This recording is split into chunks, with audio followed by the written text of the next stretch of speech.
Hello, নমস্কার, good morning, সুপ্রভাত। News 18 Bangla ডিজিটালে আপনাদের স্বাগত জানাচ্ছি। আপনাদের সঙ্গে রয়েছে আমি জুনেলা। প্রত্যেকদিনের মতো আজকেও সময় হয়ে গেছে আপনাদের চটজলদি ওয়েদার আপডেট দেওয়ার। প্রথমেই আপনাদের জানিয়ে রাখি, আজকে কিন্তু মূলত পরিষ্কার আকাশ থাকবে, কোথাও সাময়িকভাবে আংশিক মেঘলা আকাশ হতে পারে। আগামী কয়েকদিনই রাজ্যে ভারী বৃষ্টির সম্ভাবনা নেই বললেই চলে। বিক্ষিপ্তভাবে দু এক জায়গায় খুব হালকা বৃষ্টি স্বল্প সময়ের জন্য হতে পারে।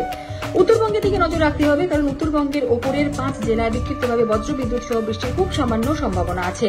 বুধবার ওই 3 জেলায় ভারী বৃষ্টির সম্ভাবনা রয়েছে। উত্তরবঙ্গে দার্জিলিং সহ পার্বত্য এলাকায় ভারী বৃষ্টির সম্ভাবনা থাকবে।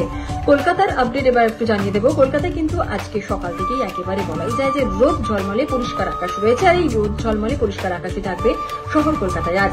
কখনো কখনো আংশিক মেঘলা আকাশ হতে পারে, তবে স্বল্প সময়ে খুব হালকা বৃষ্টির সামান্য একটা সম্ভাবনা আছে। আপাতত আপনাদের জানিয়ে রাখি যে ভারী বৃষ্টির কোনো সম্ভাবনা নেই শহর কলকাতায়। আগামী কয়েকদিন ভারী বৃষ্টির সম্ভাবনা নেই শহর কলকাতায়। আর এর সঙ্গে সঙ্গে চড়া রোদ থাকবে। রোদ ঝলমলে আকাশ যেমন থাকবে, চড়া রোদ থাকবে। আর এই চড়া রোদের সঙ্গে সঙ্গে আর্দ্রতাজনিত একটা অস্বস্তিও আপনাদের থাকবে। এর পাশাপাশি আপনাদের জানিয়ে রাখি যে আজকে সকালে সর্বনিম্ন তাপমাত্রা কত ছিল। আজকে সকালে সর্বনিম্ন তাপমাত্রা রয়েছে 28.2 ডিগ্রি সেলসিয়াস, যা কিনা স্বাভাবিক তাপমাত্রা থেকে 1.6 ডিগ্রি সেলসিয়াস বেশি। গতকাল বিকেলে সর্বোচ্চ তাপমাত্রা ছিল 33 ডিগ্রি সেলসিয়াস, যা স্বাভাবিক তাপমাত্রা থেকে 0.5 ডিগ্রি সেলসিয়াস বেশি।